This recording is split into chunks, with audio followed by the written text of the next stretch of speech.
Hi, Fáilte. Welcome to Your Irish Connection with myself, Lora O'Brien.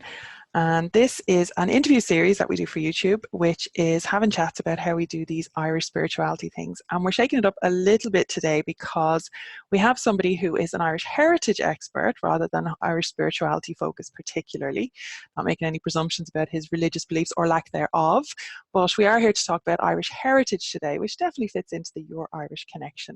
So we have Anthony Murphy here from Mythical Ireland. So say hi, Anthony. Hello, everyone. Awesome. And thank you so much for coming on. It is an honor and a privilege to be able to talk to you. No problem. My pleasure. And I was actually really pleased earlier in the year, Anthony agreed to submit a piece for the Dagda anthology that we did, that we published under Ilanata Press. So we have worked together before, but it's been kind of distance and by email. So this is our first face-to-face, I think, isn't it? I don't think we've met in real life. Not yet. No, maybe in passing at events. We were probably in the same places quite a few times. Most likely, yes. Yeah. Okay, so as I said, we're here with Anthony Murphy, and we'll give contact details and everything at the end, so you can go and follow Anthony's amazing work because it really is amazing. So I usually go on to Facebook there and throw a few images on so that we can get a little bit of a sense of what you're about. And I like that first one because it shows that you have a sense of humor, and that's definitely something that I've always gotten off you. Any signs in that picture? That's totally accidental.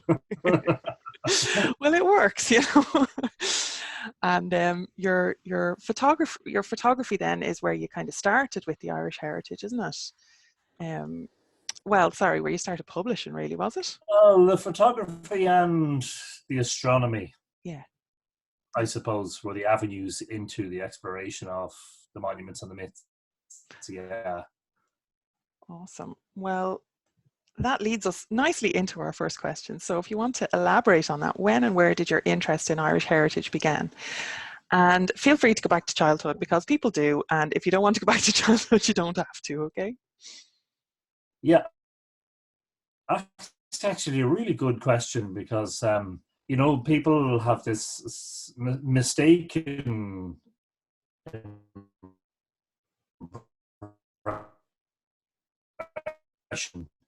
that I'm almost like in school. I took a huge interest in Irish heritage in adulthood. So I suppose, I live in Drogheda, which is, as the crow flies, in old money, Newgrange is 4 miles this way, kilometres. Those giant monuments are practically in my back garden or on my doorstep, as you might say. And that's really part of the story. I became interested in astronomy as a child. I think it was around the age of 7 or 8. I took a deep interest in the minority of astronomers. I was a practical astronomer, one who was willing to spend many hours, cold hours, out observing the night sky, when a great deal of astronomers were what we call armchair astronomers, reading all the books and magazines about astronomy, but not necessarily willing to spend the time outdoors, you know. Mm-hmm. And that's part of the story, because it's very important to how, the whole Mythical Ireland thing began in the year 1999. So just over 20 years ago, actually, in January of 99, Richard Moore, who's a local artist here in Drogheda, approached me. He was convinced, having sort of been reasonably well read on the archaeology of the Boyne Valley and very well read on the mythology. He approached me because he said, I'm convinced that there's a lot more astronomy going on at these sites than is being put forward in the official texts. I don't know if that was an intuitive thing on Richard's part, but he was absolutely right. And he said to me, look, I don't know anything about astronomy. Would you be willing to teach me some? And I said, of course. And I was immediately gripped and fascinated by what he was saying in relation to the myths and the monuments, and making connections, which I think was one of Richard's great strengths as an artist, the sort of person who can go out and paint, for instance, a monument like Newgrange that has been painted and photographed thousands and thousands of times, and to see something that people have never noticed before. He had this uncanny ability, you know, to see beyond what is immediately apparent, as it were. Yeah. And from there, basically, from January 99, he and I set out on a fairly epic journey of exploration into the landscape and the monuments and the alignments and the astronomy and the mythology of these sites, culminating in the publication of our book. Actually, I have it here, Island of the Setting Sun in Search of Ireland's Ancient Astronomers, which to date is actually my biggest work. It's my most comprehensive book. It's basically a thesis, and I suppose the main thrust of it is that, exactly as Richard said, that there was a lot more astronomy than, I mean, even though Newgrange is famous for its winter solstice alignment, that there was a lot more astronomy involved in the monuments, and that the people who constructed them were competent astronomers. And so that's the basis of the book. And of course, I never stopped after that, kept going. And here we are 20 years later, still Awesome. at it. And I think it was very common, certainly back then, and even now, I'd venture to say that the official records don't show anything about, you know, what would be considered kind of outside the bounds of the norm, if you like, you know, and that includes the, you know, the obvious kind of ancestor worship, the ritual magic elements, the astronomy, you know, all of those things. There's a lot of people who, let's say, were in government back 20 years ago or 30 years ago even, when this stuff was first kind of floating to be developed even, you know, who really didn't want anything to do with that. So you were very much ahead of the curve, really, weren't you? Well, I'm not sure that. Well, I suddenly turned into a bumbling idiot. Forgive me. No, I mean, look. First of all, I suppose you're right in that I think there was a reluctance in academic circles in previous generations to approach subjects that might have been seen as fringe, that might have been seen as new agey, that might have been seen as difficult areas to get into when your primary area of expertise is archaeology. So don't forget, the overwhelming majority of archaeologists are not astronomers and have never studied the night sky. And the difficulty is that if you're dealing with prehistoric sites that have apparent astronomical functions, if you haven't studied astronomy, as far as I'm concerned, you're handicapped. You're at a fairly major disadvantage.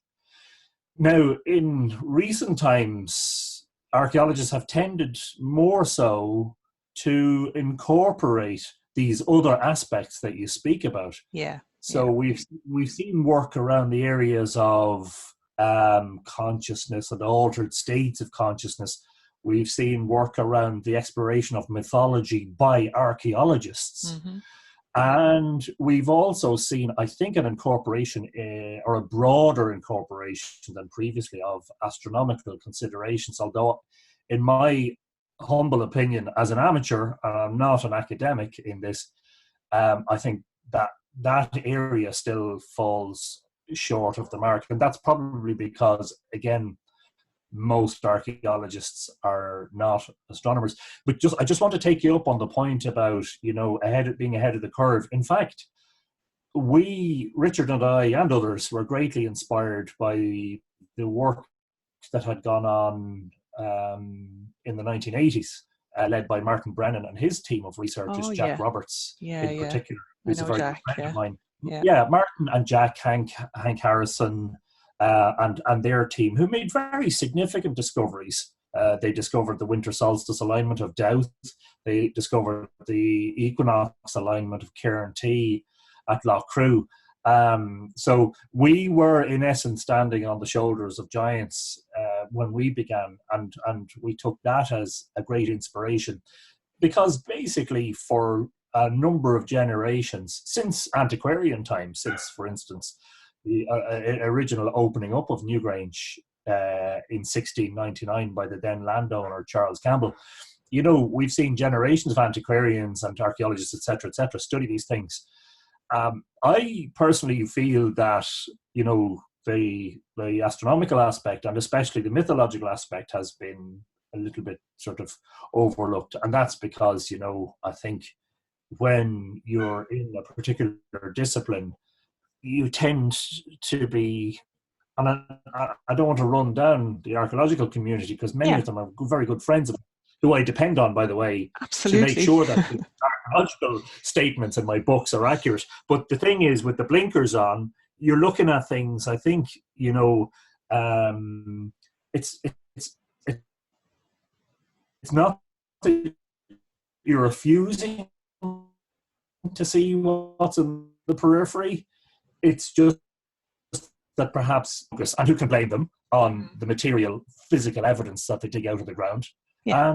And, you know, the mythology is not physical, determinable evidence. And sure, who can say how far back myth goes? Mm. But in the study of any ancient culture, in my opinion,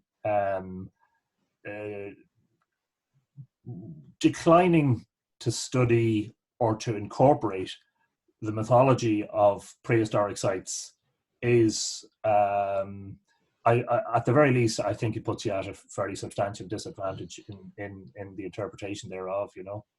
Absolutely, and I found the same thing when I first got involved at Rathcroghan like 15 years ago. I'm very much relating to what you're saying, especially around archaeologists who have helped me in my practice and my personal path. You know, very much like was not trying to diss kind of current archaeology, but also know that, you know, what you're saying about the blinkers is very relatable as well. You know. And I suppose I'm coming very much from the mythology point of view rather than the astronomy or anything, but they're still, you know, they're still fringe. And one of the absolute delights in my kind of professional career as well as my personal path has been watching the progression of Professor John Waddell from, you know, somebody who's very interested in Queen Maeve, and, you know, always threw a little bit of the mythology in. Now, in fairness to him, he always did. But, you know, his most recent work then would be very much about the mythology, and it's like, you know, he's gone through his career and he doesn't have the same kind of maybe restrictions on him that he might have had 20 years ago or 30 years ago, you know. So I think these are all really good points. And I also want to apologize. I didn't mean to discredit or discount you know, people who've done previous work on astronomy. I genuinely didn't mean to. And again, you know, Jack Roberts and Martin Brennan, I would know both of those particular people for a long time. So my apologies for that. It was a misstep. You don't need to apologize for. It's just important when people are coming to this and maybe they're going to see this video on YouTube for the first time and they're maybe not aware of all of these things. Absolutely. And credit where credit's due. Jack Roberts, in his book, The Sun Circles of Ireland, credits me for getting the ball rolling. And I am saying to Jack, that's nonsense. It's exactly the opposite. When I began this journey, you know, Jack Roberts and Martin Brennan were icons to me. These were almost like heroes. Now, we have to point something out here that's very important. And that is that Brennan made mistakes. Brennan's work is not without its flaws. Mm-hmm. However, the flaws do not, it's not a house of cards. No. You know, when you pick out the faults, that does not undermine the whole case.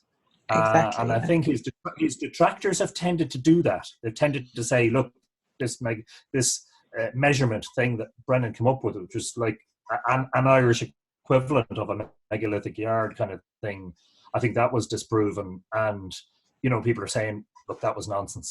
So therefore, everything he said was nonsense. That's not true at all. You certainly can't stand in the chamber of Doubt South on the afternoon of winter solstice and say Brennan was wrong about winter solstice sun shining in there. You can't stand in the chamber of Cairntee on the equinoxes and say Brennan wasn't right about that. I think the man is quite a genius in many respects. I understand why I've explored this in my Newgrange book. Actually, that's 7 years old this year. I explore this topic in my book about Newgrange as to why there was so much difficulty between Brennan's team and the establishment. And to be honest with you, I think there were, without getting into personal issues, a huge honour to bring it back to the Boyne Valley and to try in the effort to attain some sort of a healing of the rifts that had been allowed to fester over the years. You see, the difficulty with, when you mention Brennan in certain circles, there's a clamming up, Now, I, as I said, I can understand part of that. Delighted with the work of the likes of John Waddell and the likes of Jim Mallory in at least having a look at the mythology and having a look at the archaeological record and seeing what corresponds and seeing what's out of place, etc., etc. You know that I have a friend who's an archaeologist. She's retired now. And she tells me that there was a certain time, probably in the 70s, 60s, 70s, when if you mentioned mythology in front of certain archaeologists, you would be treated very dismissively. Mm. And so that makes me surprised that Professor Michael O'Kelly, who excavated Newgrange, dedicated the first chapter of his book about Newgrange to the traditions of the monument, and mostly the mythical traditions. I think that he was maybe ahead of the curve, and maybe that was a brave thing for him to do at the time. Thankfully, a lot of things have changed. Yeah, Hearts and minds are much more open now, I think, than they were before. absolutely. And there's a lot less, I found, even in the relatively short, decade and a half that I was working professionally in Irish heritage, I saw big changes, and I saw a lot more cross-discipline, which is, I think, what we're talking about here, where you can actually get people from, with different areas of expertise into the same room, or, at least communicating. You actually learn a lot more, because, again, those blinkers. And I think we saw it at the Tlachta excavations there with Steve Davis. I've spoken to Steve quite a bit about this, and it was the first time that that I've been aware of that there was a very respectful kind of attitude to the spiritual element of what was being done, the ancestral element, and I was very impressed by that, I have to say, and big changes, as you said. Well, you see, the thing is that I've said this quite often over the years, and I reckon that quite a few of my archaeologist friends probably agree with this, although they may not say it publicly. And that is that if you're an archaeologist and you're not necessarily a multidisciplinary archaeologist, in other words, if you're an archaeologist who doesn't know much about astronomy or mythology, then you have to understand your limitations and don't have a premium on the ultimate interpretation of those monuments and the archaeology that you're dealing with. Now, hand on heart, I say that I all of the archaeologists that I know and that I consider friends are consummate professionals. They're fabulous at what they do. Yeah. They're forensic in their study and in the detail that they go to. Yeah. And the work that they produce is second to none. It's amazing. Does that mean that does that mean that they occupy this position as the sole interpreters of heritage? No, of course it doesn't. And I think they understand those limitations, and that's where guys like me fit in, because when you take a look at astronomy, for instance, when you take a look at the mythology, you see the monumental landscape in a slightly different light. And probably a great example of that, Laura, is the chapter that I submitted to the Dogma anthology. Yeah. Because there in the Dinshenicus, which we're told is what a 12th century manuscript written by monks, but this collection of place name lore that has become quite famous for those of us who are familiar with Irish mythology, there contained, in my opinion, is in poetic and symbolic language a description of the winter solstice illumination of Newgrange by the sun god. And this is in the 12th century when, we're told, and there's no reason to doubt the archaeologists on this front, we're told that Newgrange was sealed off in the 12th century. We're told that the cairn collapse happened within 5 centuries of its construction. So in the early Bronze Age, around 4,500 years ago, Newgrange suffered some sort of a dramatic collapse. And that the winter solstice illumination, due to subsidence and collapse, would not have been visible until 1967 on the winter solstice of that year, when Professor O'Kelly was the first human in modern history to witness it. And yet, the persistent folk belief in the Boyne Valley, at the time the excavations began, which Professor O'Kelly and his wife Claire O'Kelly were both told on numerous occasions by the locals, was that the sun shines in here on a certain day of the year and illuminates the triple spiral symbol in the chamber. Now, there's a caveat to that, and the caveat is, the work of Robert Hensey. And Robert, who's an archaeologist, I think he's from Sligo, is saying that he thinks that Newgrange may have been open in the Iron Age, and that the traditions associating, the sun with the chamber may only go back that far. But only back to the Iron Age. Well, only in Ireland. Look, I'm only summarising very briefly what Robert might have been saying, and I may not be summarising it accurately. So any mistake on that front is mine. The point being that clearly some echo of the astronomical function of Newgrange survived from the Stone Age, even if it was only into the Iron Age. We're still talking about two millennia ago, or even a bit more. I mean, these are the things that astonish me. Is the apparent survival of basically detail or information about how the monuments might have functioned. That, by the way, in my opinion, is also present in the mythology of Doubt, which I've dealt with in considerable detail in my work. Going back to Island of the Setting Sun in 2006, that there are aspects of the mythology there that deal with the astronomical function of the site.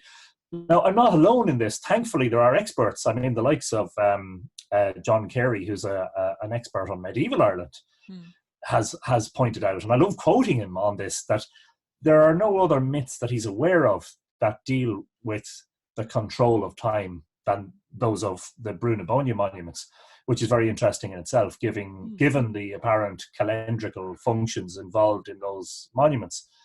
But the point here is, are they genuine survivals over huge epochs of time of information relating to the function of the monuments?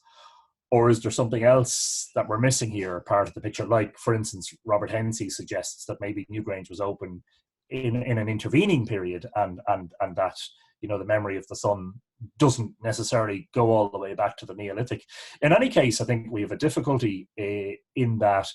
The difficulty we have is that if you're dismissive of the mythology, so there are two camps in mythology, generally speaking. There's the nativist camp and the non-nativist camp. The nativist camp, like myself, believe that remnants of true prehistoric traditions survive in our myths. And then there's the non-nativists who say, no, in fact, if you look carefully, you'll see that most Irish myths, because they're written down by monks, are inspired either by the Bible or biblical or Christian history, or by the European mythology that the monks had encountered on their journeys through mainland Europe. So I'm very much in the nativist camp. Same.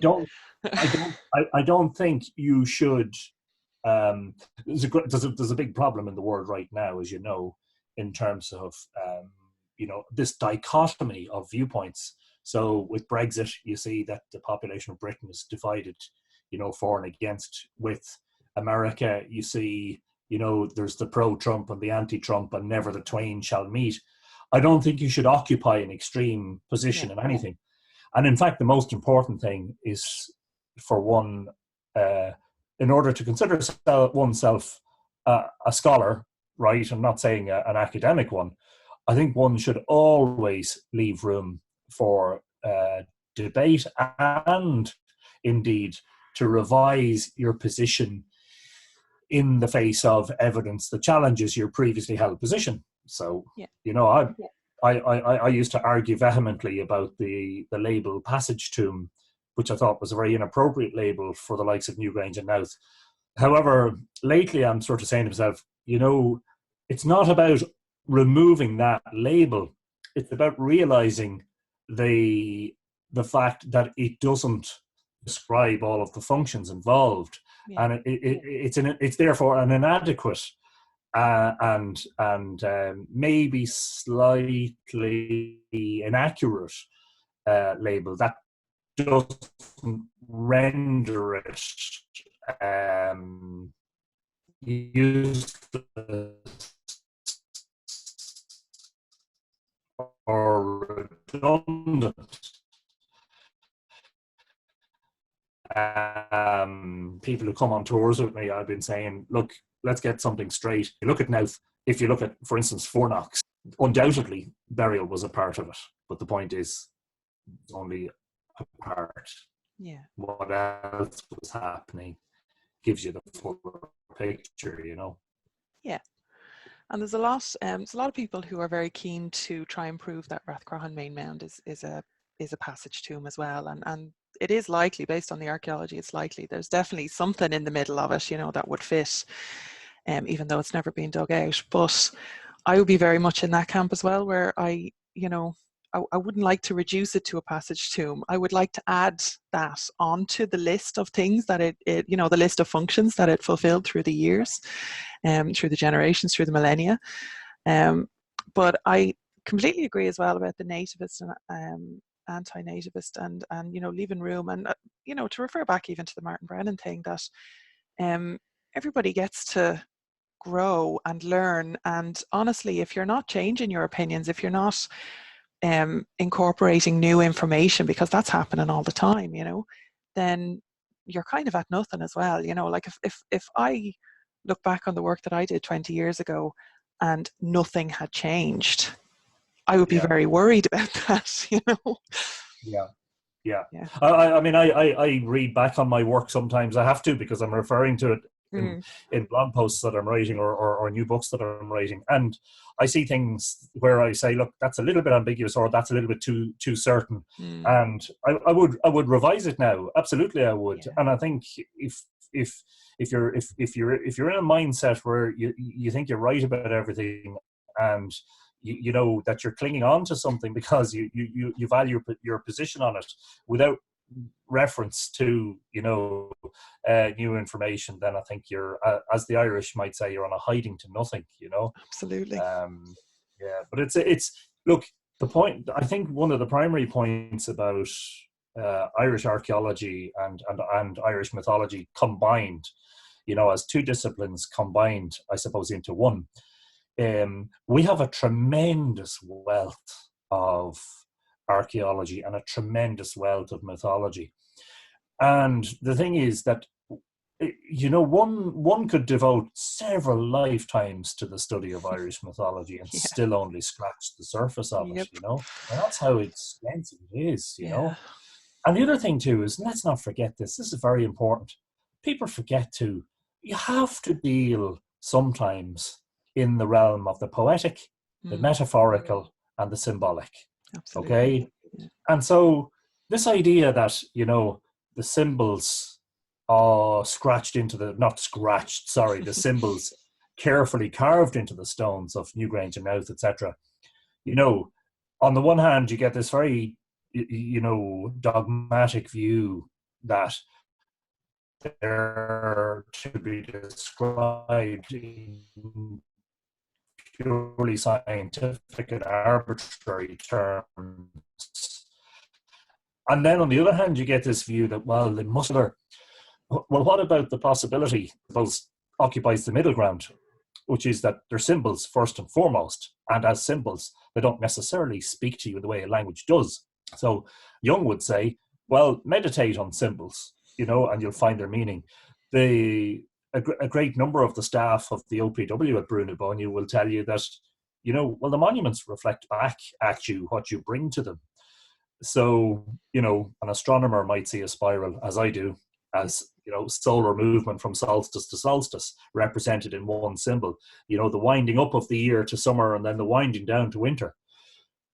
I brought a couple of years ago a group of dowsers to Nouth, and they sat in front of Curbstone 5 with the huge spiral with the two symbols on either side of it. Some people think that's a depiction of an eclipse.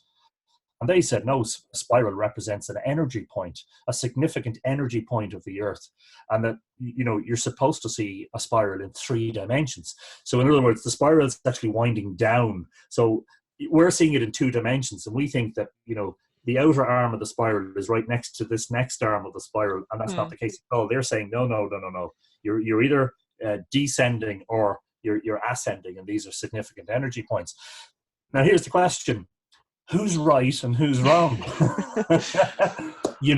Well, I do know very, very well. And it's interesting you mentioned Jung, because that's actually where I've ended up from, coming from a very spiritual and magical, I suppose, really, for want of a better description, connection to the Draoi. My whole life, I've actually ended up more at the kind of the psychology of it and combining all of that with the other world journeying stories and all the rest of it. And that's actually my practice now, is trying to see from all the different angles and trying to teach that, where the symbolism of it is as much about, it's a microcosm and macrocosm thing, it's as much about your personal interaction and relationship with it. So my practice is all about right relationship with the sites, with the community, with yourself, with the world, and bringing whatever you bring to the table, whatever interpretation you have, that represents your point in your journey.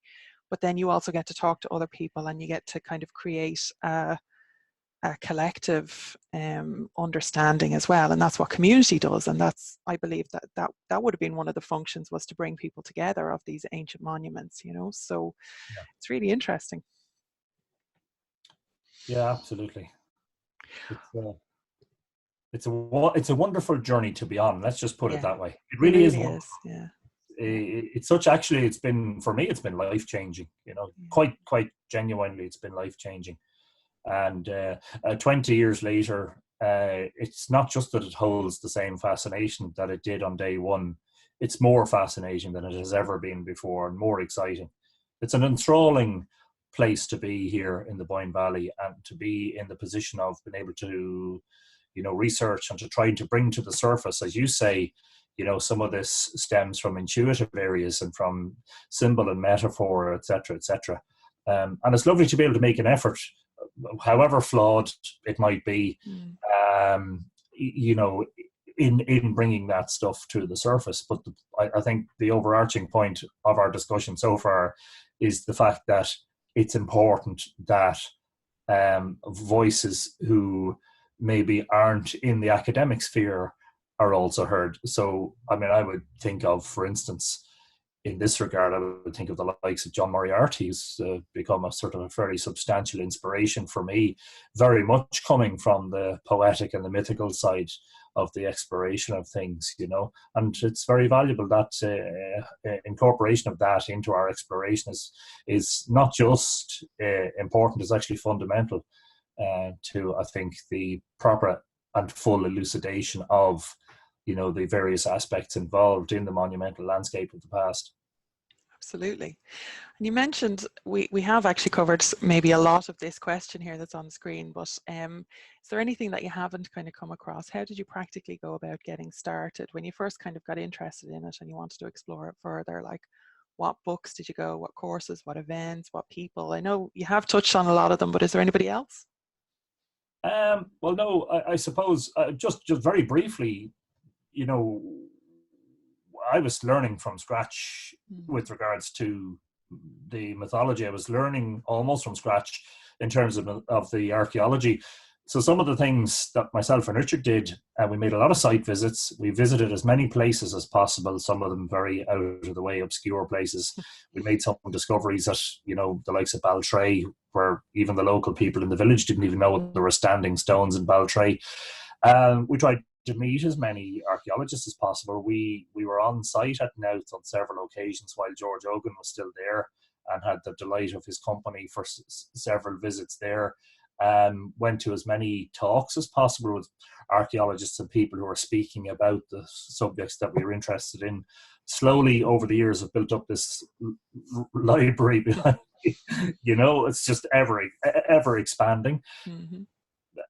I suppose the one thing I always say is that, and it's perhaps it is a regret on my part, and the regret is that I'm not receiving this mythological material from an indigenous oral source. In other words, I'm not hearing this from my parents and grandparents as previous generations did, probably until even the middle of the 20th century.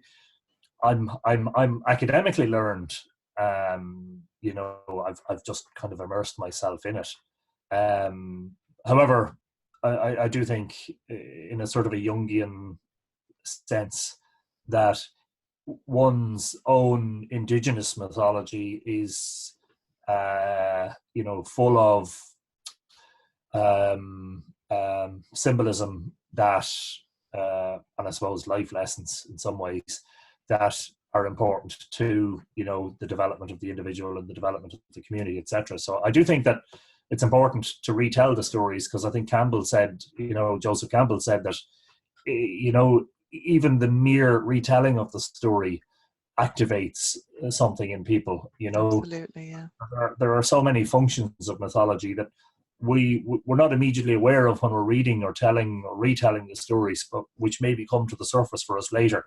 And some of the stuff that's come to the surface with me, I haven't been able to put in my non-fiction work, so I've kind of intended to incorporate that into my fiction work, you know, as a means of kind of getting it out there.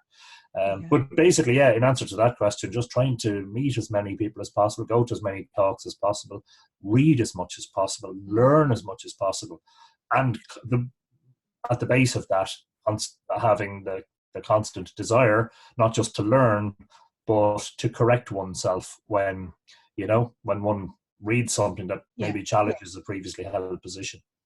Yeah. I very much on the same page with the telling of stories. I've been saying it for years that, you know, our mythology, our stories, our folklore as well, not just our ancient mythology, but our more recent folklore, I believe is very much teaching. You know, it was how our life lessons were passed on, as you say, the development of the individual and the development of the communities and the social structure and the fabric, and passing on the wisdom. That was all there. And I think your earlier example of, you know, the locals knowing the stories about Newgrange is a very relevant example, whether it comes from the Bronze Age or the Iron Age, you know, and like it can carry through like that. And but like the people who are actually living in the landscape, I believe, also have, like, we're tapping in, you know, and we're very blessed. I work with a lot of non-Irish people and people who are outside of Ireland who really feel the graw for Ireland, you know, and it hurts them that they're not here. It hurts them that they can't be here, you know, and I do feel very, very blessed that we are just, you know, walking this land and absorbing this stuff, you know, and it's in the blood and the bones of us, like. But I think that the people who live in the proximity of these monuments are in like a symbiotic relationship, for want of a better description, that there is a connection, you know, that is an unconscious connection, and that's the right relationship, you know, that's the respect that people have, whether they kind of tell you that they believe in the stuff or not, you know, whether it's fairies or whether it's, you know, ancestral memories or whatever it is. There is a respect for the monuments that, for the most part, I've met a few now, but for the vast majority of people who live in the areas, like, there's a respect, a little bit of fear sometimes as well, a little bit of, but that's kind of part of the respect as well, I think, you know. And that carries, and that comes out then. And when those stories are told, I think you're 100% right that there's that activation and retelling the old stories. One of the most frustrating things for me has been studying the mythology and studying the folklore, has been that a lot of it has been recorded and retold through non-native voices, and that feels different, you know, when you look at some, even like with the best of intentions and, you know, the highest of academic qualifications and, you know, background and all the rest of it. And I'm talking, you know, 1800s, 1900s antiquarians and everything who did amazing work recording what would have been lost otherwise, and you know, credit where credit is due. But those stories have been captured in this kind of, in this like stasis almost, that hasn't got the same kind of flow to it as hearing it being retold. And as no more than yourself, that's why I started rewriting the tales of old Ireland, as I call them, the fiction stories. So I write one every month for my Patreon, and I have a book out now, and my partner John does the same thing with the Dagda stories. And it's the welling up of those stories and the connection and the relationship with them, that it's kind of, it's undeniable, you know. And yeah, so sorry, I get a bit it seems we're on the same page and complete agreement. yeah, yeah. Absolutely. Yeah, so you've talked then about, I mean, this is more kind of, I suppose maybe this particular question was more towards the spirituality of it, but I thought I'd leave it in just for continuity. Like, you know, I suppose with being so blessed with the resources that we have as well here, not just the kind of the energy currents and all the rest of it, like, just to kind of give people, if you're not aware, if you're in Ireland or if you're visiting Ireland, get in touch with the local county council. There's often a heritage, now not in every county council, but there's often a heritage officer there, and they will know of all the local events, and there is a wealth of them. The local libraries is another one. Places like the Discovery Programme regularly run events, or the OPW will run events at various sites and lecture series, and I know Rathcroghan do them and Tara do them, and I'm sure they're up around Newgrange as well. And you know, if you kind of put the feelers out, I know UCC, NUI Maynooth, they've all, like, they run annual conferences, and there's a whole lot of stuff that I don't think even Irish people are aware. A lot of them, you know, would be aware that there's just such a wealth of stuff at their fingertips, really, you know. So, like, how do you kind of tap into that? What would you do? Is there anything that you go to on a regular basis, or like, how do you kind of explore that and keep up to date with your Irish heritage stuff? Well, sorry, a bit of a rambly question there. I'm just trying to make sure that I get the correct gist of it. I mean, on a weekly basis, I mean, I'm visiting monuments. Almost. I mean, look, if we averaged it out, I'd probably visit, you know, some ancient site at least once a week. But yeah, some weeks where I visit, maybe I'm at 3, and there's some weeks where I'm at none. Yeah. You know, one of the important. What do you do when you go? Sorry, just. Well, I mean, what does the visit entail? Yeah, various things. I might be there with a tour group. I might be there with my camera just to take pictures. I might be there to make observations, particular sunrises, sunsets, moonrises, moonsets, that sort of thing. I find actually the photography has been a great route into spending time in the landscape and spending time with the monuments. It's allowed me to be spiritual, as it were, you know. Because I believe there is an underlying sort of spiritual experience in these places. I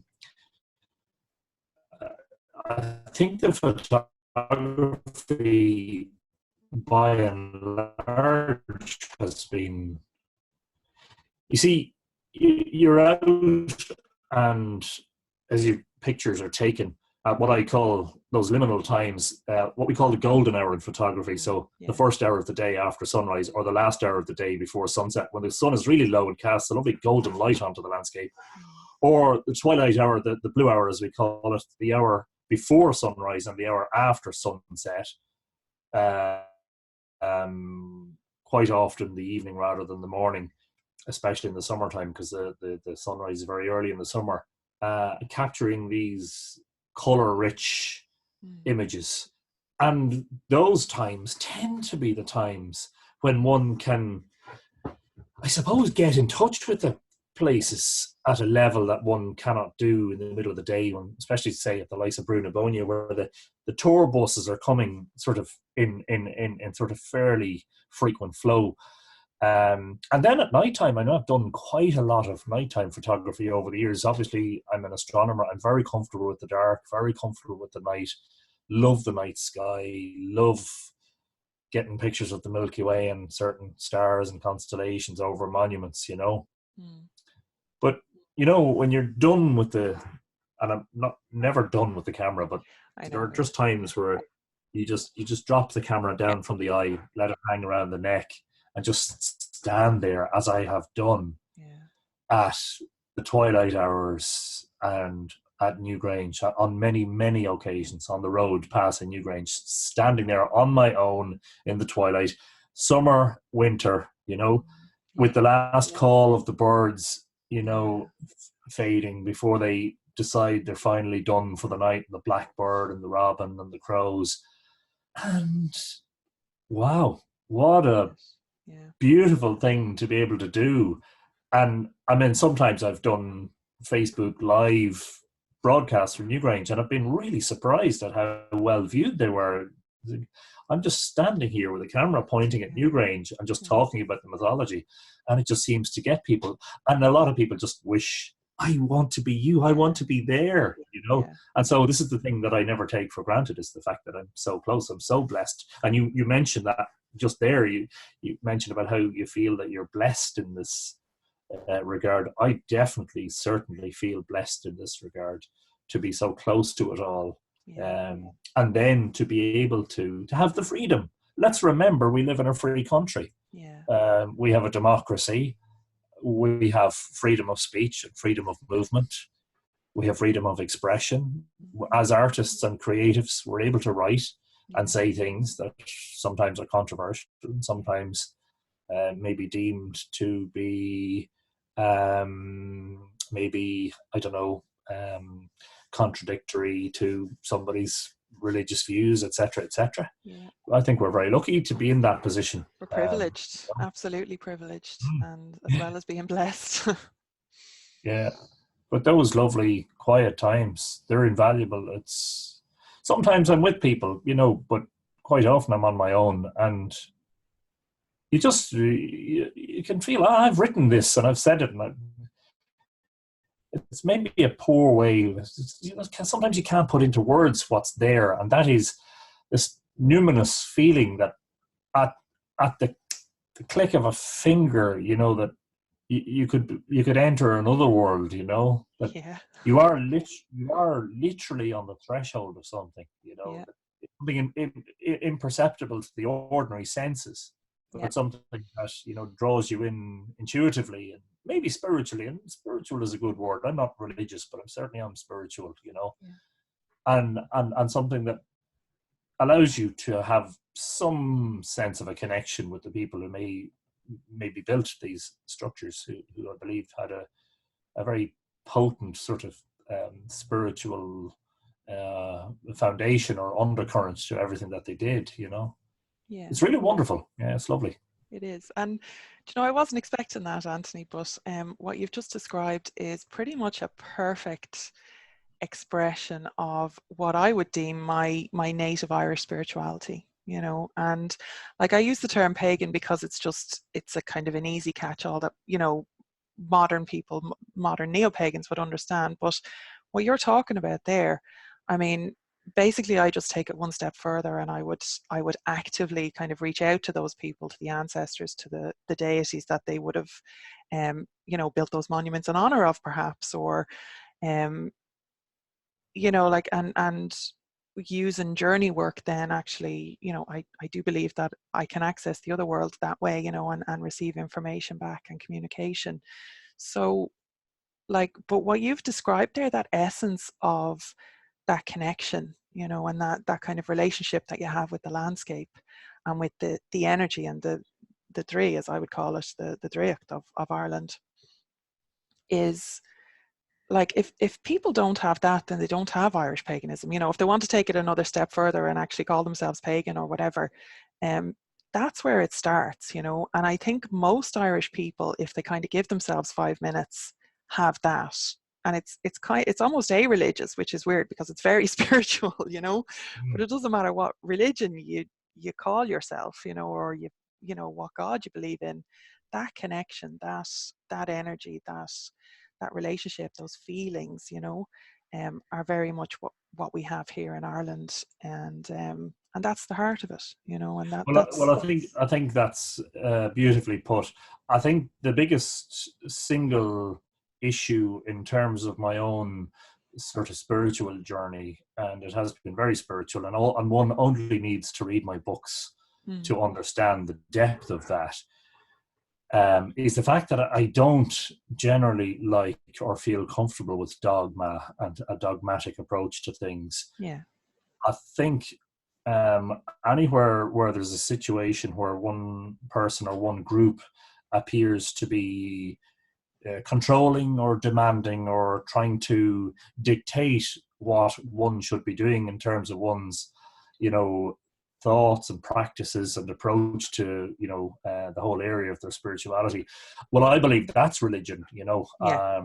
and that's why people congregate in churches around the world, because they look to leaders, and I think a lot of that's based on their own fear or unwillingness to explore the depths of their own personal spirituality.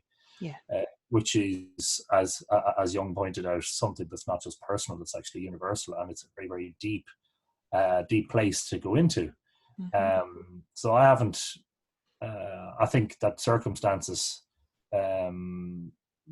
sort of not just allowed me, but forced me actually into that sort of introspective exploration that was both in incorporating the traditions, as you say, but also then bringing your own personal aspect to it. I can tell you this for sure, I have absolutely no desire whatsoever to go out and to become some sort of a guru or a priest or a leader or a druid of a religion. I don't want a religious following, because if that happens, I don't mind people following my work and liking what I write. Of course I don't. That's a great reward for what I do. But don't want to form a sect, you know. I don't want people doing strange things in my honor. And I think that is the difficulty, you know, and one of the big historic difficulties in terms of the religious wars that there have been, and in terms of the conflict around the world that has been driven by religion, is the fact that people interpret their religious symbolism so what's the word, directly rather than symbolically or metaphorically. They read literal history, and that's one of the great difficulties. So when I explore the mythology of Newgrange, I'm thinking, okay, these people had deities and they worshipped deities, and you know, how far are we going to go with that? You know, do I personally believe in those deities? Do I personally, you know, and that's an area where I believe you have to tread very carefully.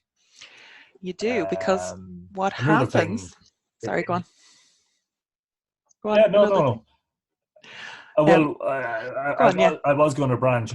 Yeah. Yeah. Okay. Well, I'll just interject thing. there. Another thing that happens, when you do actually start to interact with those deities, is you find yourself in a position where there's work put in front of you, and the unfortunate fact for an introvert like myself is that people do need guidance, and they need, you know, I would call myself a guide and a facilitator.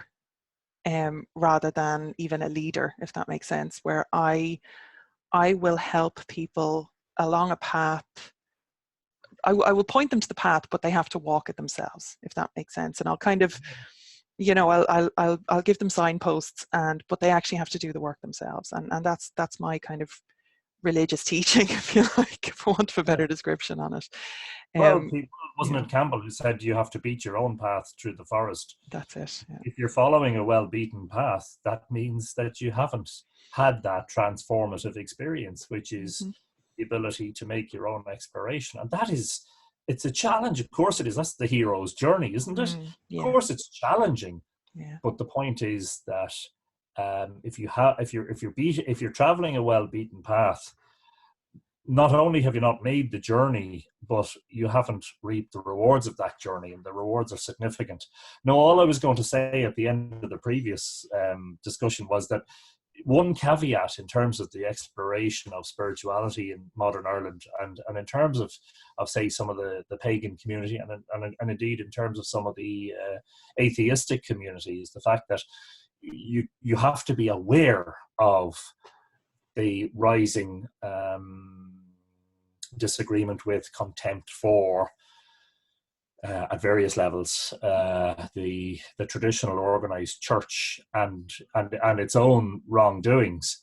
And so the reason I kind of threw that in there was because I suppose you can't undermine, I think, and throw out 2,000 years of, you know, religious history and symbolism, and utterly reject all of it on the basis of the fact that some of its purveyors have done some pretty nasty things.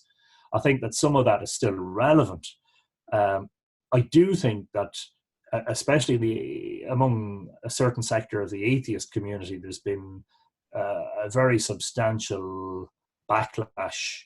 The swing to atheism has been as a result of the belief that the God that this church was portraying was the only God, and therefore, if the purveyors of this faith are willing to do these nasty things, and of course the biggest crime in Ireland has been the abuse of children, then that God doesn't exist in my mind, and therefore there is no God.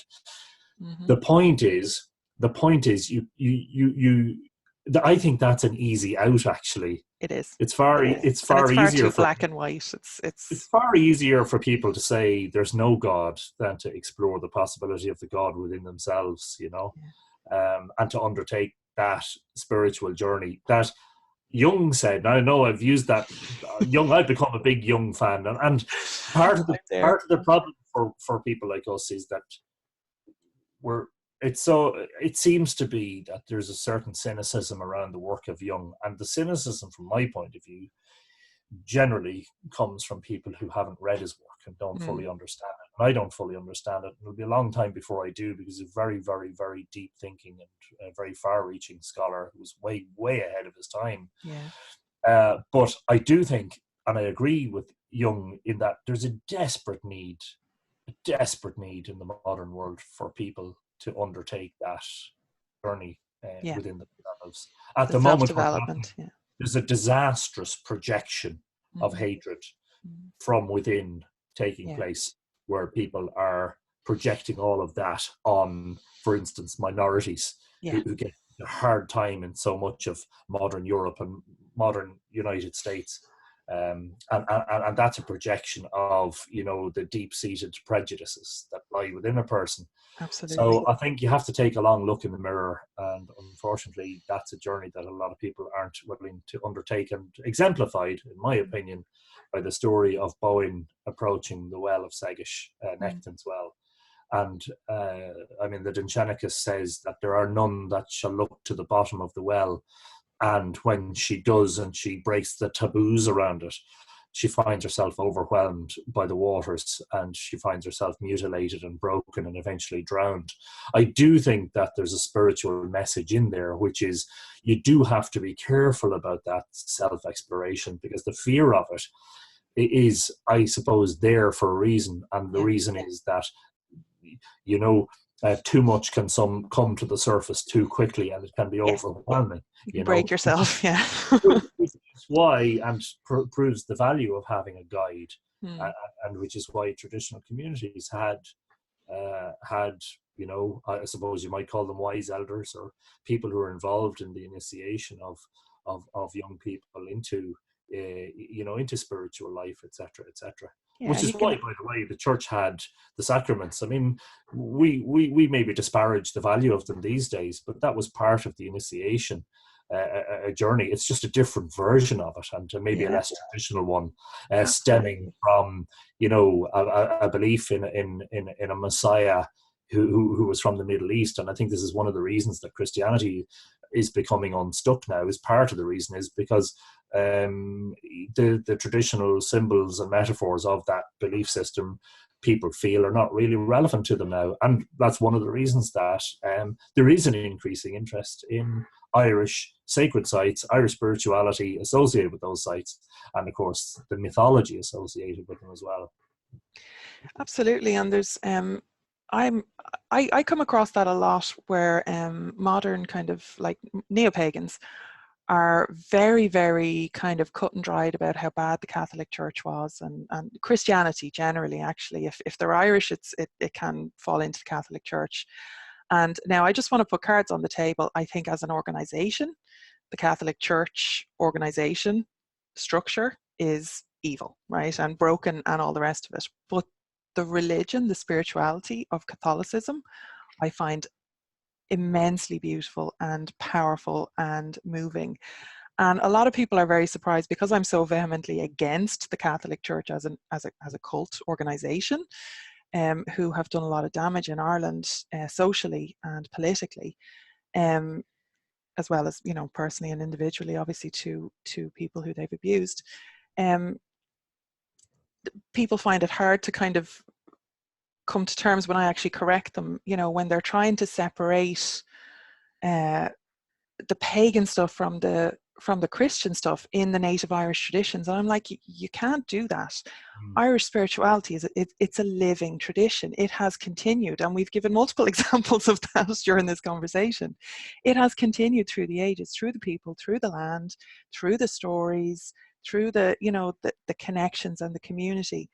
And it's absolutely essential that anybody from outside who's trying to connect to Irish spirituality or even heritage, you know, and your ancestral heritage, it's vitally important that you understand that there is no pure pagan practice or pure pagan root, or, you know, and even like talking about the nativism earlier on, like I'm very much nativist, but I can also see all the other influences that have gone into that, and there's nothing fucking wrong with it, you know.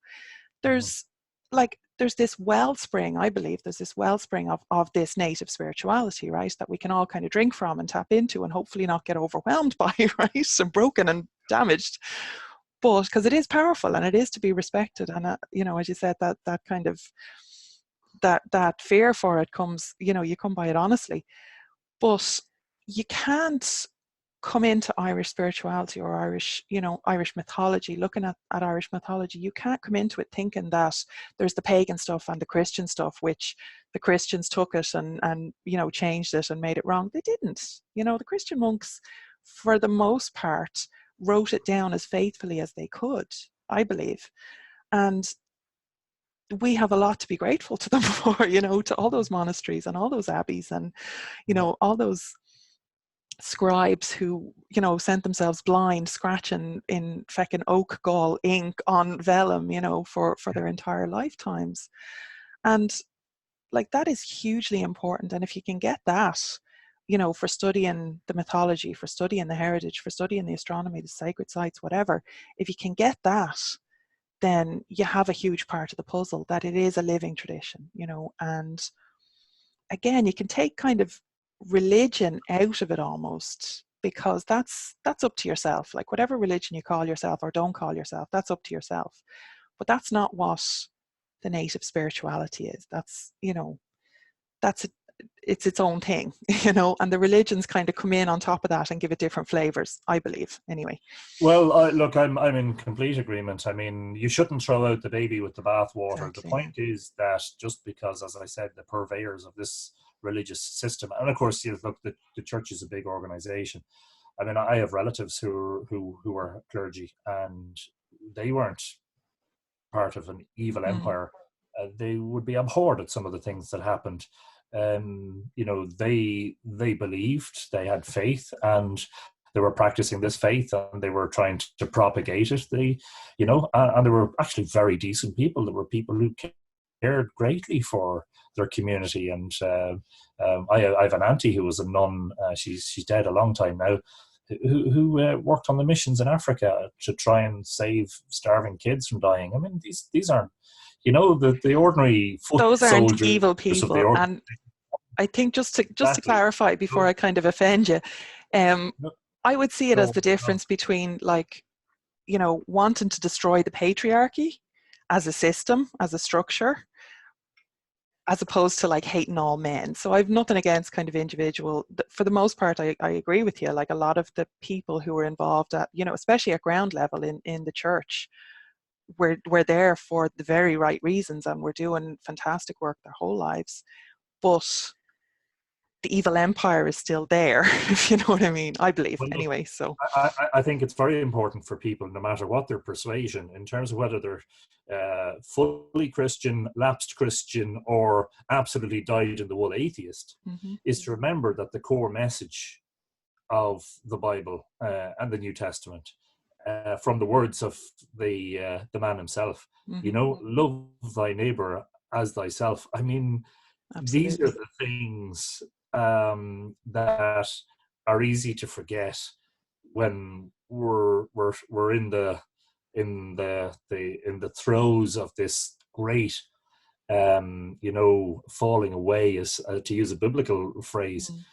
And to remember, and I'm not preaching here because I'm certainly not, I'm very much a lapsed Christian, but however, I still understand and appreciate the value of some of the teachings and the symbolism and etc. Don't forget here that Jesus conveyed his messages largely through the use of parables. Yeah, I mean, he was a speaking in storyteller. metaphor. Absolutely. And you get these, we call them Bible thumpers or Bible beaters, you know.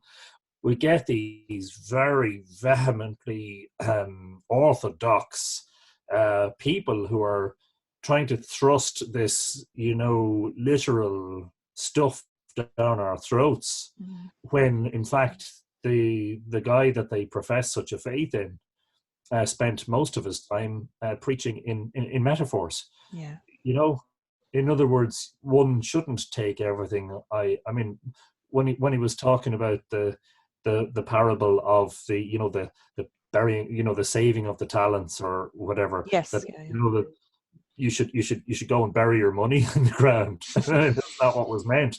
And actually, Campbell's work is very valuable, I believe, in this regard, as indeed was Young's, because Young, remember, his father was Protestant. He was a minister, wasn't he? Yeah. Yes, and I think if I'm not mistaken, just reading Young's biographers, I think Young realized that his father, I think especially in later years, had considerable doubts about the whole thing. And of course, Young was confronted very early on in his life with this image of a giant turd falling out of the sky and landing on a church, you know, which is such an incredible symbol. But I don't think we should, if you pardon the phraseology, we shouldn't shit on the church either, because that's not what we're here to do. No. I don't think we should be looking to break anything. That's the point. See, for me, breaking comes from a place of loathing and a place of hatred, and if our language is destructive, then that's where we're going to go. We're going to go to a place of destruction. I suppose we have to see this process constructively. My constructive vision is that I want to retell the ancient stories. I want to allow people the breadth and the freedom to take from those stories those aspects that resonate with them. I don't want to diss or to run down or to disparage any other system of belief. And I want people to be educated enough and wise enough to undertake their own journeys into their spirituality. Absolutely. And just to say that it's a universal truth, isn't it, that if your religion teaches you to hate other people, then you should abandon that religion in favor of something else. You know? Yeah. And I mean, we can definitely agree on the fact that educating people and giving them, you know,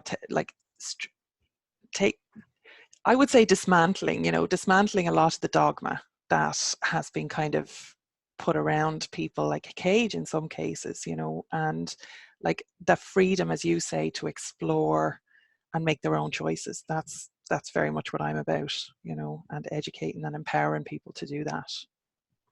Yeah, in terms of Campbell, it's like, you know, I know he used it in a different sense, but imagining that where there were walls, there are now doors, you know? Yeah. So the walls that maybe trap you into a system where there are doorways leading out and doorways of exploration into other realms, you know? Of course, other realms are essential to Irish mythology, aren't they? Absolutely. The most essential part of Irish mythology is the other world. I think it's woven through the fabric of everything, of every story. So I think it's our last question, I'm pretty sure, or there might be one more, but how important is it to you personally to be in Ireland physically? Like, have you ever lived anywhere else, or like, would you move anywhere else, or, you know, how, like, as I said, I deal with a lot of people who are away and not in Ireland, and I interview people who aren't in Ireland actually sometimes, you know, with regard to Irish spirituality and Irish heritage. So, like, what part of your life kind of I'm guessing that it's a lot, right? I'm guessing I know a lot of the answer to this, but as I said, for continuity, like, how important is it to you to be in Ireland? It's another brilliant question, because it's actually quite apt in that I've bizarrely never understood it until recent years, never had an interest in traveling. Same. Have lived in Ireland all my life, never wanted to live anywhere else, despite, you know, all that has been. I mean, you know, when it's we were not kids, perfect, not by any troubles stretch. were going on, and when you live in Drogheda, you're not too far from the border, and you're not too far from. And it looked like at one stage Northern Ireland was just going to descend into a complete, you know, conflagration, and who knows what would have happened, you know, if that had occurred. And like, I was full of angst as a youngster, full of angst and full of anxiety and full of all sorts of things. Was actually in my early years quite a Christian. I mean, I did, you know, I read the Bible, I prayed, I went to mass, I did all that stuff, you know. Which is, and I actually studied the Bible. I didn't like, one of the things I didn't like about the church was that it was only picking and choosing the parts of the Bible that it wanted to read out, and I wanted to read all the other stuff, so I did. And that was a hell of an undertaking. Anyway, that's diverging really from the question, which is, you know, to be in Ireland physically, I think is fundamental to me. I don't think I could ever have done this work not having had that constant connection with the land and the landscape. And it seeps into you, doesn't it? You know, I've said lately that it gets into your veins, it gets under your skin, it gets into your soul, you know. And if you've read, like, so just to, probably this is an exclusive for your viewers, because I have just completed a book in recent weeks that I haven't a clue how I'm going to get published, and is like nothing that I've written so far, which is intensely metaphor laden and full of spiritual exploration and exploration of my own journey as a human on this planet, and of course exploration in general of the human experience, but taken in the context, and very much in the context, of my local area, which is the Boyne Valley, and the stories of that valley. Primarily, by the way, the journey of the salmon from the well of Segish out to the oceans and back again. Right. And so there are a couple of beta readers who are reading it at the moment, who are tremendously excited about the poetic language used therein. So this is a pouring forth of stuff. I don't even know how to describe it. A pouring forth of things and feelings and experiences. Your From relationship, Anthony. That's your well, core quivnock, I call it, the right relationship, you know, well, and core as in CO for the IOR, like the yeah. you know, that righteousness, that wholehearted, like justified connection that we have, you know. Yeah. It's inspired, not surprisingly, by greatly by the works of Jung and John Moriarty. Mm-hmm. It takes quite a lot from the stories of Bowen and her creation of the Boyne and her destruction, or her apparent destruction. Mm-hmm. The stories associated with the hazel, the knowe, the sacred nuts that drop into the well that feed the salmon, primarily the journey of the salmon out to the ocean and back again, and various other characters, and the principle actually underlying the whole. I call it a story. I don't know whether you call it fiction or non-fiction. It's semi-autobiographical. It's meandering. It's poetic. It's metaphorical. It's quite magical, actually. And I don't mean that in a self-praising No, sort of way. I understand. Yeah. I just mean it stems from a magical place. And it's called, tentatively, I've called it Return to Segish. Nice. And I believe that incorporates the idea of a return to wisdom and a return to ancient wisdom and the wisdom contained in our ancient stories. So I'm just throwing this out there that if you happen to be a publisher, or you know a publisher who might be interested in that kind of work, please do get in touch, because I don't think it's the sort of stuff that my own publisher, the Liffey Press, would be interested in, because they've very much, they've been brilliant to me. Don't get me wrong. Yeah. You know, there's like, if I look at everything that I've done, right, Island of the Setting Sun, Newgrange, Monument to Immortality, you kind of think, you look at that and you think, this is about Newgrange, right, and it deals with the archaeology and all the rest. But Monument to Immortality sort of gives it away, doesn't it? It's like, this is much more just about stones and bones. Mm-hmm. This is about, you know, the underlying messages and the spirituality. And then I did Mythical Ireland, which is a mixture of a very scholarly and sorry, I keep hitting myself with it. It's like, it's trying to tell me something. A mixture of scholarly work and very academic, you know, scholarly work, and then poetic and magical work. And so I've been trying to find that voice within me. And did you know that Mórrígan, or Mórrígan, depending on how you pronounce him, his name means birth of song. And of course, he was the Milesian bard, their poet. And he was the one who orchestrated, not orchestrated, he actually negotiated the truce with the Dedanans, and primarily by the way, communing with the principal goddesses, Banba, Eryo, and Fola. And I think that's tremendously important, and it's tremendously important to my own story, which you will get when you read this. Anyway, I don't want to say too much about it, because there's just a tremendous magic to it, that goes way beyond the archaeology. And I believe that one has to be an archaeologist of the soul and the human experience, because there's something about the human experience that actually defies description in language, and even defies the most creative minds in terms of, you know, putting it into song, putting it into poetry, putting it into prose. There's something in the human experience that just goes beyond all of that, that's indescribave, you know. Mm-hmm. And then the second exclusive, hopefully by the time this video is on YouTube, it will be announced, is that I've begun work on my 7th book. So number 6 is written and not published yet. And number 7 is about the discovery of Dronehenge last year. And will be published by the Liffey Press in the autumn of this year. And so I'm writing that currently. Now, as you can imagine, that will be archaeologically focused, and will be focused on the discovery and the drones, but there will be almost certainly a mythical and even a spiritual undertone to that.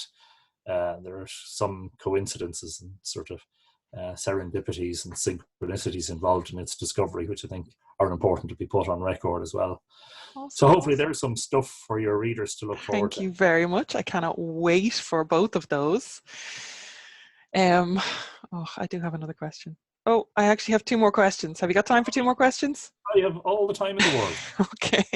I just hope that the viewers haven't fallen asleep at this stage. Oh, look, anybody on my YouTube is used to, I tend to just let things run, and it is what it is, because podcasts, I don't like this idea of editing and controlling. No. Let the conversation flow, for God's sake, Exactly. And especially when you're dealing with the Irish stuff, it's how, if we were sitting down in a pub now having this chat and, there happened to be a load of people hanging around with us, then, we'd be having exactly the same chat as we are, just maybe with more people directly involved, Yeah, we're not trying to direct it or edit it too much. It's free flowing. No, exactly.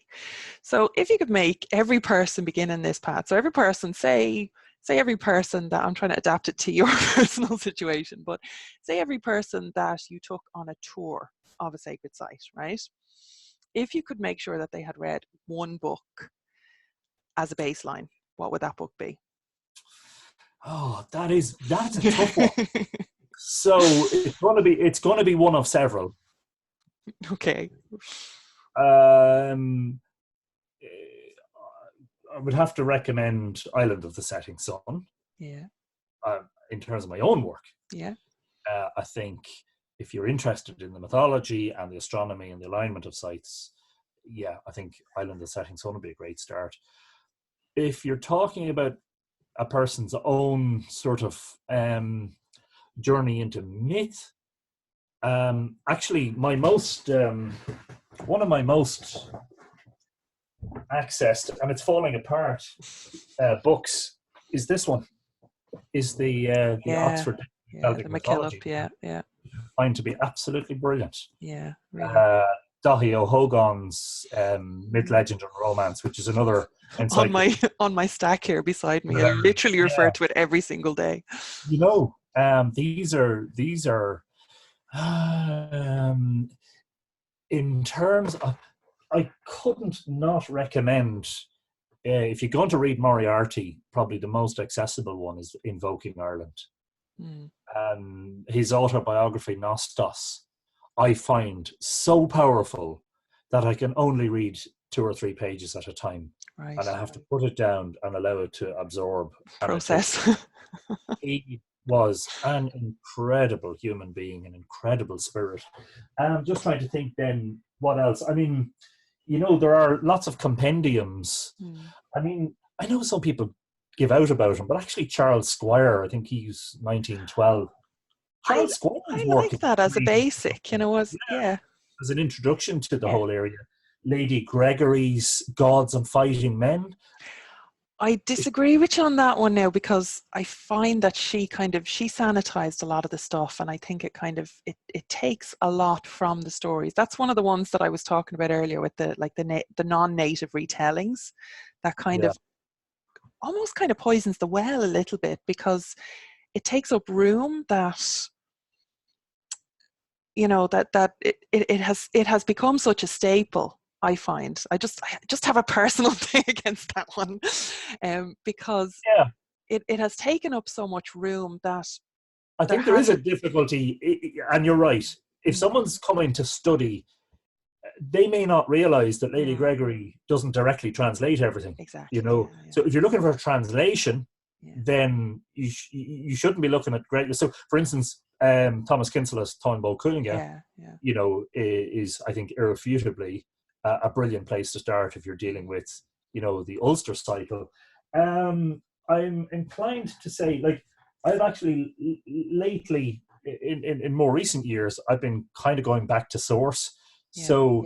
As you get sort of deeper into it, you should certainly be looking at the likes of, for instance, I have several volumes of Laura Gowalla, the Book of Invasions, where you have the original Irish text and the translation and all of the notes and all of the various redactions. So that's, to me, invaluable.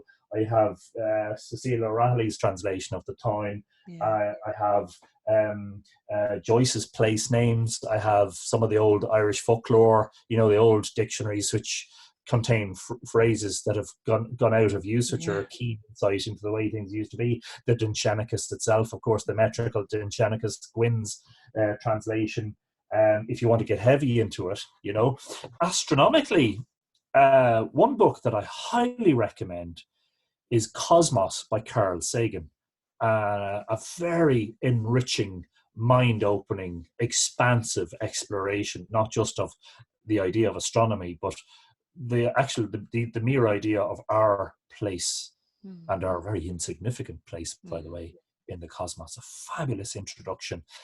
If you're interested in sort of, you wanted a sort of a broader cosmological view, I read Stephen Hawking's Brief History of Time after I had read a book called Afterglow of Creation by Marcus Chown.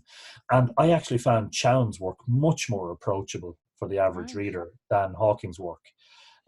So I would recommend that. In terms of archaeology, you absolutely on your shelf have to have Michael O'Kelly's book about Newgrange, and you have to have George Ogan's book, his original first, there are 6 volumes now, but his first book about Nouth.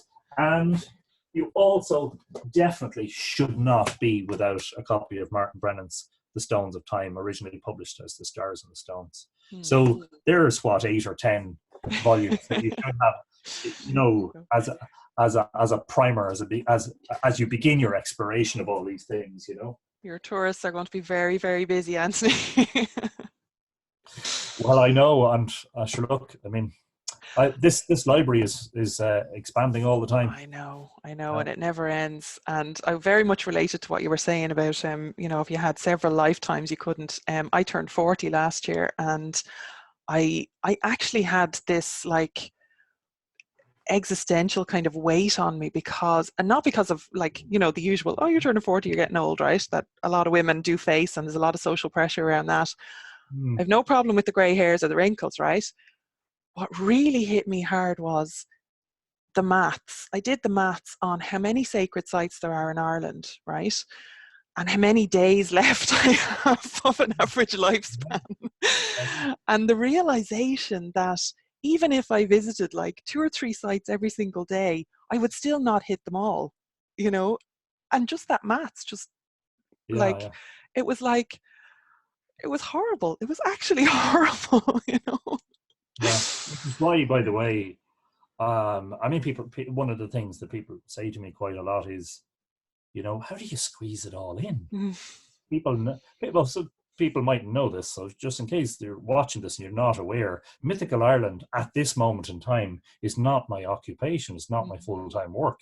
It's something that I do in between other things. I work full-time. I have a family. I have a wife and 5 children. I play in a brass band. I'm very dedicated to that. My kids are in it. We just won the National Band Championships. Congratulations, Cork. So there's a huge amount of commitment there. I'm into the hobby of amateur radio, which is another thing that I do. I have lots of hobbies and interests. I don't get to indulge in many of them very often. I do the photography. I'm always writing, so always writing something. If I'm not writing books, I'm writing blog posts and articles for magazines, etc., etc. And I squeeze a huge amount. And I think it just occurred to me. I think I've always been very busy, but it occurred to me. And I had a similar existential crisis when I was hitting 40, which is only 5 years ago. I'm 45. Time is, and I wrote about this in a chapter of the Newgrange book, that time is against us, and the clock is ticking, and you're very aware of it.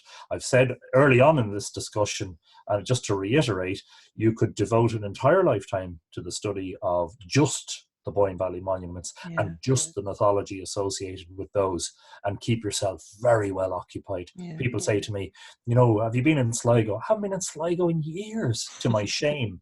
I've never seen Rathcroghan. Never seen it. 20 years down the line, I've never seen Rathcroghan. I'll swap you. You give me a tour of Newgrange and I'll give you a tour of Rathcroghan, okay? We'll organise that. Sounds like a plan. Yeah, I'm up for it. Yeah. And this is I'm in the same boat. I realize this. I'm trying at the moment. I found it lately this year, particularly. I found it very difficult to keep up with all the correspondence. People who just reach out by various channels, whether it be email or Facebook messaging on Mythical Ireland. some of them have gone unanswered because I just simply haven't been able to get around to them yet. Yeah. And it can be a little bit overwhelming at times, actually, which is why, by the way, the practice of getting out there into the landscape, and as I say, with the camera around the neck and sometimes just dropping the camera for 10 minutes and just being there is extremely important to this work. Because I find, actually, I'll push myself to a certain stage. I'm doing a lot of writing and I'm doing a lot of interaction online. And I just realize, if I don't stop this and go out and spend some time, I am going to collapse in a heap. I'm going to burn out and I'm going to do myself damage. Yeah. And so sometimes I pull myself right back from it for a few days and say, right, I'm coming offline. I'm not going to answer emails. I'm not going to do much posting on social media. And, you know, I'm going to try and get out there. You have to do that. You do. So you really do. It's a challenge. You know, I need an agent. At the very least, I need a secretary, you know? Yeah. You should have one, absolutely. If anybody wants to volunteer to be Anthony Murphy's personal assistant, his email will be at the end, okay? Okay, so this is one I really like because I find a lot of my work, a lot of the books that I've written and the teaching that I do, and, you know, the reason that I do a lot of this, you know, free YouTube content and all the rest of it, my mailing list and everything, is because, and I run a lot of free classes as well, like on the Irish Pagan School and all that. So the reason that I do all that is because, like, even though this is my full-time job, and I'm very blessed to be able to do this full-time and, you know, earn a basic living off it, you know, but I have to keep going. I have to keep very, very busy and have a lot of different things going on to actually be able to, like, you're not going to pay the rent with books, you know. That's just not going to happen, I don't think, for many of us. But anyway, the reason that I started doing all of this, and I have to kind of keep coming back to source between the relationship with the landscape and also kind of finding, like, you know, resetting almost, is because when I was young, we didn't have this. We didn't have the resources that are available. We didn't have the YouTube. We didn't have, you know, blog posts. Especially growing up in Ireland, we barely had feckin' bookshops, you know. Yeah. And if there was if you had any kind of interest that was in any way out of the norm, like that you couldn't get off the middle shelf in Eason's, basically, you were kind of screwed, like, you know. And a lot of the work I do, I keep finding myself coming back to it, is like, this is what I needed when I was a teenager, when I was 20, when I was 30, you know, the various points in my own journey. And I have to write the books, or I have to give the advice for me back then, because I know that, and maybe that sounds very self-involved, actually, now that I say it out loud, but I can't be the only one that has these questions, that has these needs, or, you know, this kind of desire to connect in the way that we've been talking about, you know. And obviously I'm not, because, you know, whoever's listening to this YouTube or watching this YouTube channel has the same, you know, interest. So hi, if you're out there. But anyway, the question: what advice do you wish someone had given you that you would like to give people starting out with Irish heritage? So, like, way back when you were starting, and I know you said you came to it as an adult, to a certain extent, but like, whatever stage you want to kind of pick in your life, when you were starting kind of to, oh, I actually want to take this seriously, this is an important part of my life, like, what advice do you wish someone had given you?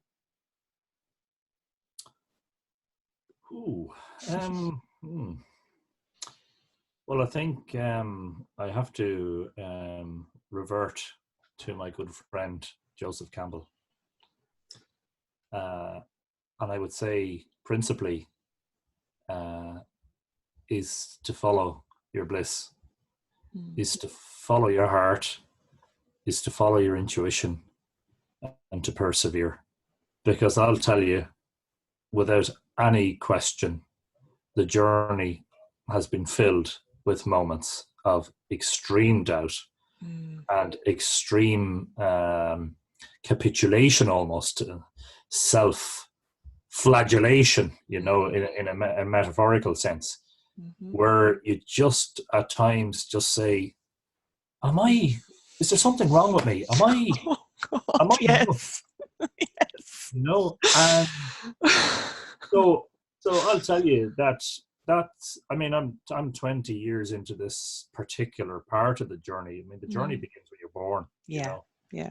I believe that a lot of people, I don't know, it's going to sound a bit strange, but I believe people are born with destinies and born with purposes, and that the reason a lot of people die sick and in regret is because they haven't lived to their purpose and haven't followed their path.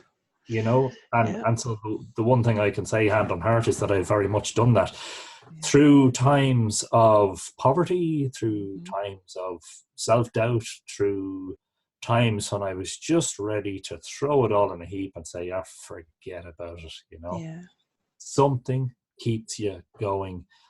It's like, and I've used the metaphor of Newgrange, so powerful for this, that place is in darkness for 350 days of the year. And for about 2 weeks in the mornings, the sunlight comes in there for 15, 17 minutes. Yeah. And that is the metaphor, is to go after that light in the darkness, to go after that, that sort of light, that beam of golden glowing sunlight, and that you're maybe chasing after at times, and I know it can feel like a chase.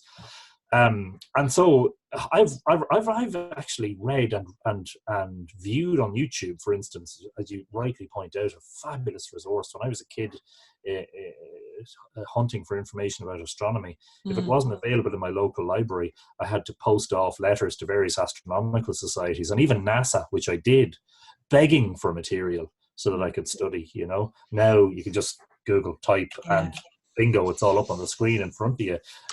Kids these days don't know they're born. They certainly don't. But I've read and viewed a lot of inspirational material from people who've had success in various arenas, mostly creative people. Like I would be very interested in what other authors and even actors and people who've had challenges in their lives have to say, and they all say the same thing, and it's exactly what I suppose. I think I did have it, actually. I think I did have it. I had it in the form of Richard Moore. I mean, I would say that Richard and I are very good friends.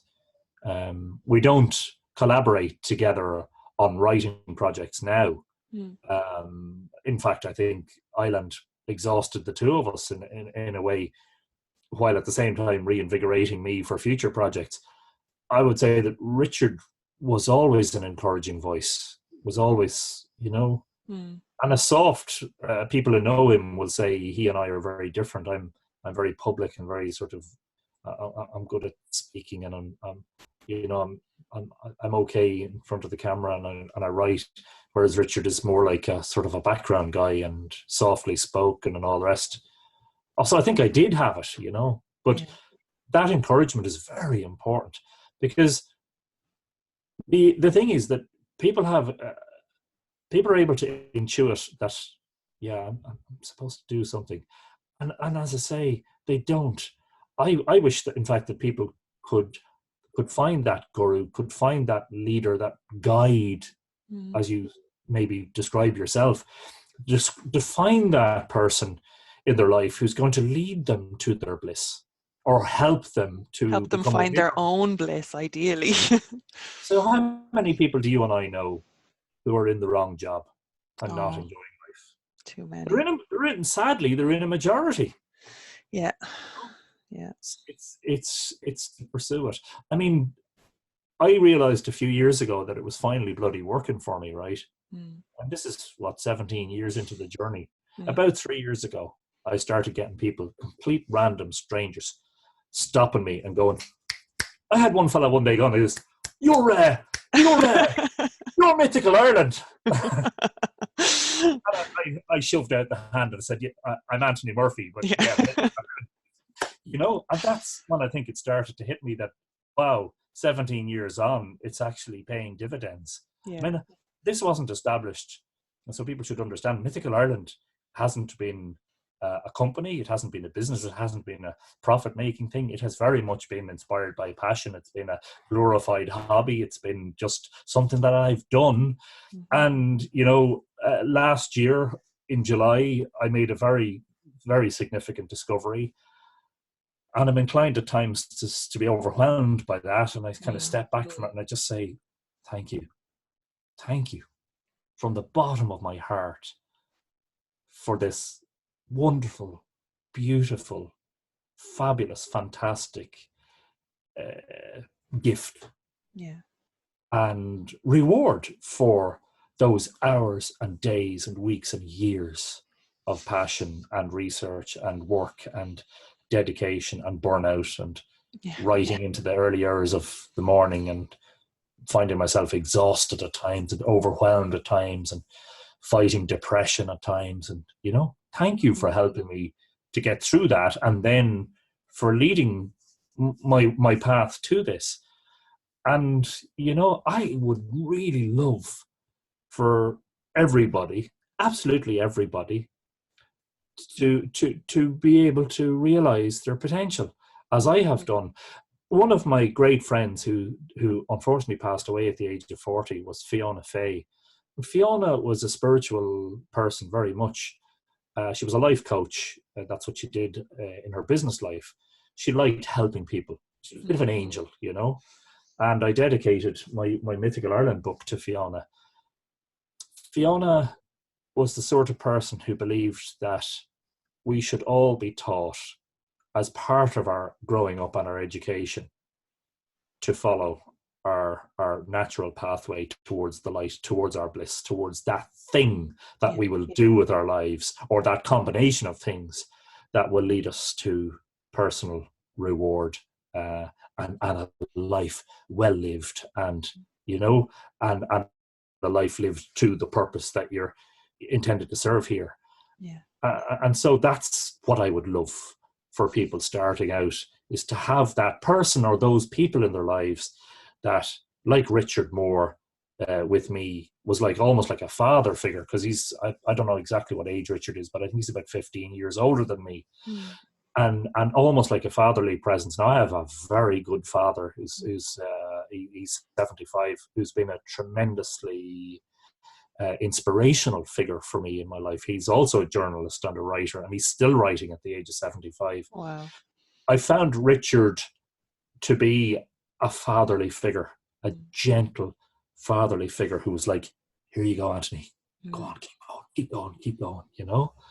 And that's what I would want everybody who's starting a journey to have. I mean, I would want it for my own kids. I won't want them ending up in a particular career or a particular path in their life where they're excuse me, where they find themselves challenged. And it's not that this hasn't been challenging. I just mean it's been tremendously rewarding, as well as having been at times challenging. The other thing I would say is, don't beat yourself up. Try hard, but realize sometimes, and this is a message that I could have desperately done with in my early years, because I wasn't mature enough to understand it, is understand that sometimes failure is success. And to be able to, sometimes when you get what appears to be a major disappointment, you've been on the verge of something, and suddenly you find that the rug has been pulled from under you, you know, and you're inclined to react negatively and say, oh, this is a crisis. How can this be happening? All my focus was on this, and all my intentions were directed towards this, and this is going to be hugely important. Is to realize and have the wisdom to step back from it and say, okay, and this is Fiona Fay all over. Fiona would have said, okay, we'll just take a step back from that now and just consider the lessons in that, and consider that might be important, because that not happening may lead to something else. And of course, I've had that. You know, absolutely. I've had exactly the same thing, where it seems like the end of the world, and you had invested so much of yourself and your ego, I suppose, in it as well, you know, into a particular thing, or being a particular thing, or having a particular thing. I'm not even talking materially, I'm talking just, you know, whatever your goal was. And it goes, for whatever reason, you don't get it, you know, and it seems like the end of the world. And looking back on those things now, I'm like thanking whoever was looking out for me, you know, at the time, because I do believe that we have, you know, other world guides who do look out for us in certain ways. And work in our favor, where we don't always see the big picture. They have access to information that we don't, and I regularly thank them for diverting my path away from those particular things, which in hindsight would have been terrible for me. Yeah, that's exactly it. Yeah. Exactly. Yeah. So I'm sure, well, I won't presume that people know, but just in case anybody has, never heard of you before, how do they get in touch with you? I have here the mythicalireland@gmail.com email. Is that the best one? That's the very best way. I know some people message me through the Facebook page, which is facebook.com/Mythical Ireland.